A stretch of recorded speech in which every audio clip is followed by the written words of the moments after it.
لیکن دیکھنا یہ ہے کہ ہم نے کیا کر سکتے ہیں اور کیا حاصل کیا ہے اس سلسلے میں۔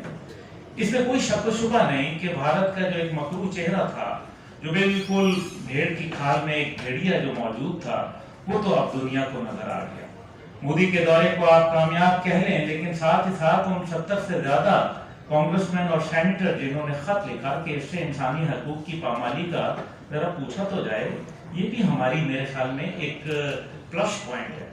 مایوسیاں بھی آتی ہیں اور کمزوریاں بھی آتی ہیں، کبھی کوئی اچھا آتا ہے تو کبھی کوئی برا بھی آ جاتا ہے، لیکن اپنا راستہ نہیں بھٹکنا چاہیے۔ مجھے اس سے مطلب نہیں ہے کہ ہم کس طرف جا رہے ہیں، کیا ہوا کیا نہیں ہوا، وہ تو واقعی بڑا افسوسناک ہے، لیکن حقیقت یہ ہے کہ 100 سال کے بعد چائنا نے اپنی کنسسٹنٹ پالیسی کے ساتھ ہانگ کانگ واپس لے لیا۔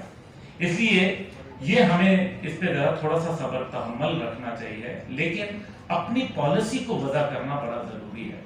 ہمیں یہ ضرور دیکھنا ہے کہ کہیں ایسا نہ ہو کہ قوم کے اندر، ڈاکٹر صاحب مجھے صرف ایک ایشو ہے، اور وہ یہ ہے کہ قوم کے اندر جو کشمیریت کا جذبہ تھا، جو گردیدی صاحب جیسے جوانوں نے اس کو جلا بخشی تھی، وہ آج کمزور کیوں پڑ گیا؟ کیونکہ کہیں کچھ لوگوں نے یہ کہہ دیا کہ وہ کشمیر کا سنگل ہینڈڈلی کیس لڑیں گے، جبکہ سنگل ہینڈڈلی کیس نہیں لڑا جاتا، قوم کو ساتھ لے کے چلا جاتا ہے۔ لیکن افسوس یہ ہے کہ ہم نے قوم کو بالکل کسی اور مقصد کے اندر ڈال دیا، اور جو کشمیر کا معاملہ تھا اس کو، جس کو ہم جگلر رین کہتے تھے، جس کو ہم شہرت کہتے تھے، وہ ہم سے دور ہوتا چلا گیا۔ اور آج نوجوان نسل جو ہے وہ کشمیر کے اوپر، جس کا ابھی یوسف نسیم صاحب نے مختلف جو ذرائع ابلاغ ہیں ان کے حوالے سے بات کی، جو ٹیلی ویژن ہیں جس میں کشمیر کے حوالے سے کیا بات ہوتی ہے، کتنی بات ہوتی ہے اور کس انداز میں ہوتی ہے، وہ ہم جانتے ہیں بہت اچھا۔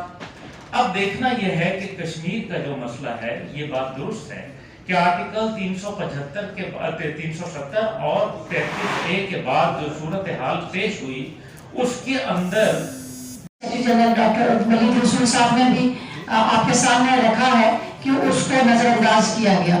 تو جس طریقے سے آج کا یہ سیمینار ان خورم پرویز صاحب کے لیے، اور اسی دوران آپ نے دیکھا ہوگا کہ وہاں پہ بہت سارے ایسے وکلا، بہت سارے ایسے صحافی حضرات، بہت سارے ایسے نوجوان جن کو یا تو انہیں شہید کر دیا گیا، یا تو انہیں پابند سلاسل کر دیا گیا، حریت کی تمام قیادت کو پابند سلاسل کر دیا گیا، تمام خواتین، بچوں، بزرگوں کو کسی طور کے اوپر، کسی جگہ کے اوپر ان کی جو آواز ہے وہ بند کر دی گئی ہے، اور دنیا کی سب سے بڑی جیل جو ہے مقبوضہ کشمیر کو ڈکلیئر کر دیا گیا، اور زبردستی مقبوضہ کشمیر کی جو کے ساتھ، کشمیری لوگوں کے ساتھ اقوام متحدہ کی جو قراردادیں تھیں، جو کمٹمنٹس تھی ہندوستان کی انٹرنیشنل فورم کے اوپر کہ کشمیریوں کو ان کا حق خود ارادیت دیا جائے گا، اور انہوں نے یک طرفہ ایک غیر قانونی، غیر آئینی جو ہے اقدام کر کے انہوں نے 5 اگست کے دن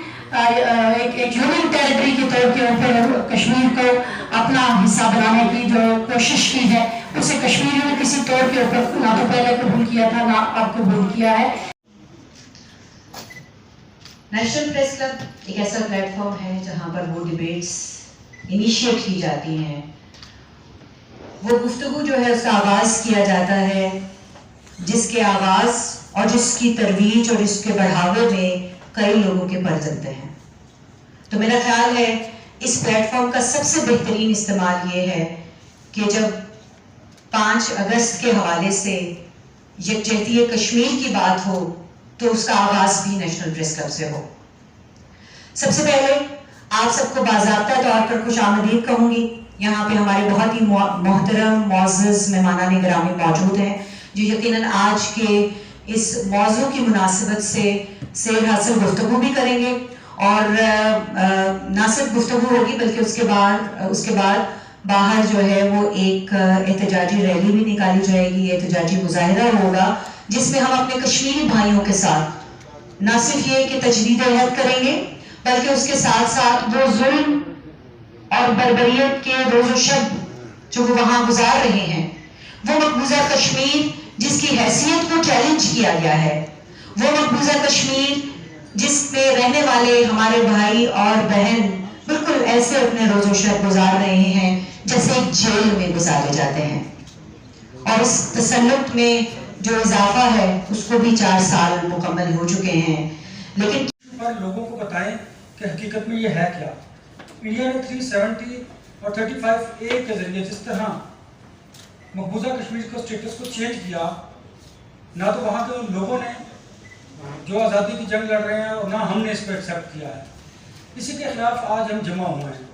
اور اس کے ساتھ ساتھ اگر آپ دیکھیں تو جس طرح انسانی حقوق کی خلاف ورزیاں کی جا رہی ہیں اور جس طرح میڈیا کو پابند سلاسل کیا جا رہا ہے، اور وہاں پر ہونے والے جو مظالم ہیں، اگر میں ان کی بات کروں تو آپ دیکھ سکتے ہیں کہ حقیقی معنوں میں وہاں پر جو ہم یہاں پر بتاتے ہیں شاید اس کے اشری بنا ہوں گے، کیونکہ وہاں پر آزادی نام کی کوئی چیز ہی نہیں. اسٹیٹس کو تبدیل کرنے کا مقصد کیا تھا کہ جو ڈسپیوٹ مقبوضہ کشمیر کو ہم کہتے ہیں، جو متنازع ہے، اس کو ختم کر دیا جائے. لیکن ہمارے ہاں پاکستان نے بھی، اور اسپیشلی مقبوضہ کشمیر کے ان غیور نوجوانوں نے جو آزادی کی جنگ لڑ رہے ہیں، وہ اس کے خلاف برسر پیکار ہیں.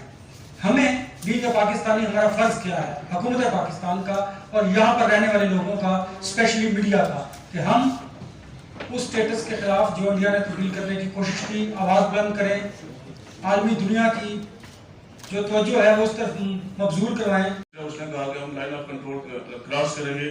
لائن آف کنٹرول کا کراس کرنے کی وہ امید نہیں کر سکتے، اس لیے کہ شہید ذوالفقار علی بھٹو نے پاکستان کو ایٹمی طاقت دے کر پاکستان کو قیامت تک دنیا کے نقشے پر رکھنے کی جو ہے وہ امید کی تھی. خود اگرچہ وہ پھانسی کا تختہ انہوں نے قبول کر لیا، تو ہندوستان کی اتنی ضرورت نہیں کر سکتا. لیکن میں سمجھتا ہوں حکومت پاکستان، فوج پاکستان کو بھارتی وزیر دفاع کے بیان کا جو ہے وہ سنجیدگی سے نوٹس لینا چاہیے. ونس اگین میں جناب تنظیموں نے ان کے سر کی قیمت رکھی 80 کروڑ کا. باوجود اس کے SCO کی کانفرنس جب ہوئی آگرہ میں، تو ان کو کہا گیا کہ آپ نہ جائیں. تو انہوں نے کہا میں کشمیر پہ بات کروں گا، جاؤں گا. اور وہاں جو 2 ٹوک الفاظ میں انہوں نے جو ہے وہ کشمیر پہ بات کی. اور انڈیا ٹوڈے کو انٹرویو دیتے ہوئے جب وہ صحافی نے پوچھا کہ ڈائلاگ کی، انہوں نے کہا کوئی ڈائلاگ نہیں ہو سکتا. 5 اگست 2019 کا جو فیصلہ جب تک آپ واپس نہیں لیں گے اس وقت ہم کوئی بات نہیں کر سکتے. تو پیپلز پارٹی کا موقف بڑا واضح ہے. پیپلز پارٹی کا ہر دور حکومت جو ہے اس میں مسئلہ کشمیر جو ہے وہ پاکستان کی خارجہ پالیسی کا مرکز اور محور ہے. اور انشاءاللہ میرا ایمان ہے کہ کشمیر آزاد ہوگا اور پاکستان پیپلز پارٹی کے دور حکومت میں ہوگا انشاءاللہ. وہاں